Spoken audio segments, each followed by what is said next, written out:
آپ روزہ ہیں کس کو پتہ ہے، میں روزہ ہوں کس کو پتہ ہے، یہ راز ہے میرے اور اللہ کے درمیان۔ آپ روزہ ہیں، یہ راز ہے آپ کے اور اللہ کے درمیان۔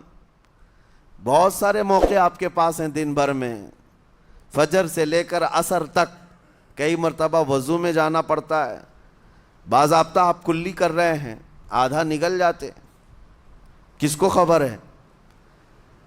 یا کہیں چھپ کر کے کوئی ہلکی سی چیز چبا لیتے، کس کو خبر ہے؟ اس لیے کہ یہ اندرونی معاملہ ہے، راز ہے۔ آپ کھا رہے ہیں پی رہے ہیں یا نہیں کھا رہے ہیں نہیں پی رہے ہیں، یہ کوئی دوسرا نہیں کہہ سکتا، آپ کے اور آپ کے اللہ کے درمیان یہ راز ہے۔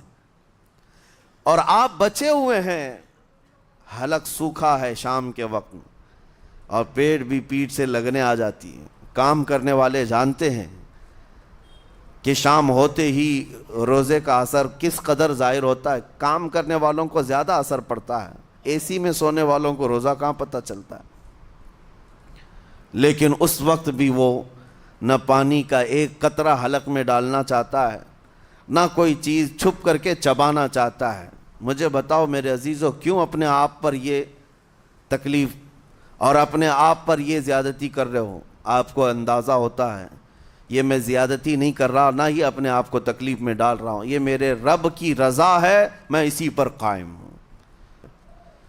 میرے عزیزو، 4 سال کی عمر ہے امام اہل سنت فاضل بریلوی رحمۃ اللہ علیہ، امام محمد رضا خان رحمۃ اللہ علیہ، 4 سال کی عمر میں روزہ رکھ لیا۔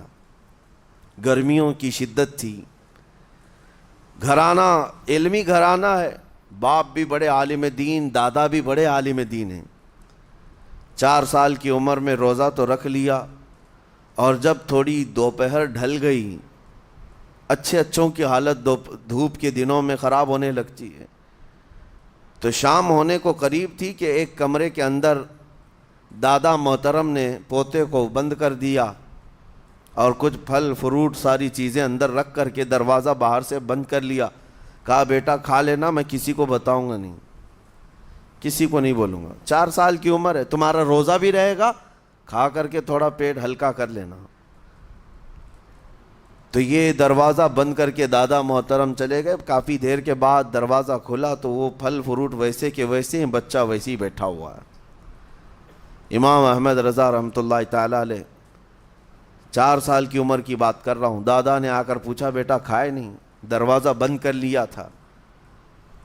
تو 4 سال کی عمر میں مولانا امام احمد رضا کہنے لگے، کھا تو لیتا لیکن ہر گھڑی میرا مولا تو دیکھ رہا ہے، جس کے لیے روزہ رکھا وہ تو دیکھ رہا ہے۔ یہ ہے تقویٰ، یہ ہے خوف خدا، کہ اگر یہ کسی کے دل میں بیٹھ جائے، اسے لوگوں کو دکھانے کی یا لوگوں کے اسے دیکھنے کی کوئی ضرورت ہی نہیں۔ میرے عزیزو، تقویٰ حاصل کرنے کا یہ اتنا بہترین راستہ ہے، اتنا بہترین راستہ ہے۔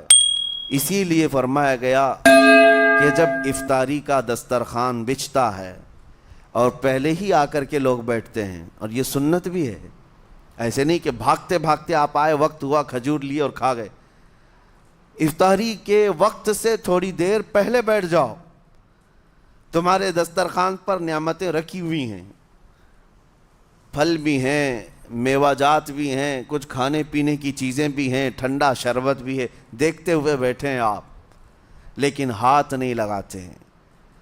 انتظار ہے وقت کا کہ ادھر سورج کے غروب ہونا ہے اور میری افطار ہونی ہے، اعلان سنتے ہیں، اذان سنتے ہیں، اس کے بعد آپ اٹھاتے ہیں، لیکن اتنی دیر تک آپ خاموش بیٹھے ہیں دسترخوان کے پاس، سارے لوگ دیکھتے رہتے۔ یہ وہ منظر ہے جس کو فرمایا گیا رب ذوالجلال بھی اپنے بندوں کو دیکھ رہا ہے، رب تبارک و تعالیٰ بھی دیکھ رہا ہے اپنے بندوں کو، اور سارے فرشتوں کو بلا کر میرا مولا اعلان فرماتا ہے، یہ میرے بندے ہیں، دیکھو یہ شام کا وقت ہے، ان کے حلق سوکھ چکے ہیں، ان کے پیٹ میں بھوک کی شدت ہے، اور ان کے سامنے اچھی نعمتیں پڑی ہوئی ہیں۔ اے فرشتوں دیکھو، میرے ان بندوں میں سے کوئی بھی ان نعمتوں کو ہاتھ نہیں لگاتا، یہ صرف اور صرف میرے لیے بھوکے اور پیاسے ہیں۔ اور فرشتوں سے اللہ فرماتا ہے تم گواہ ہو جاؤ، ان کی حلق تر ہونے سے پہلے ان کے لیے میں نے جنت لکھ دیا۔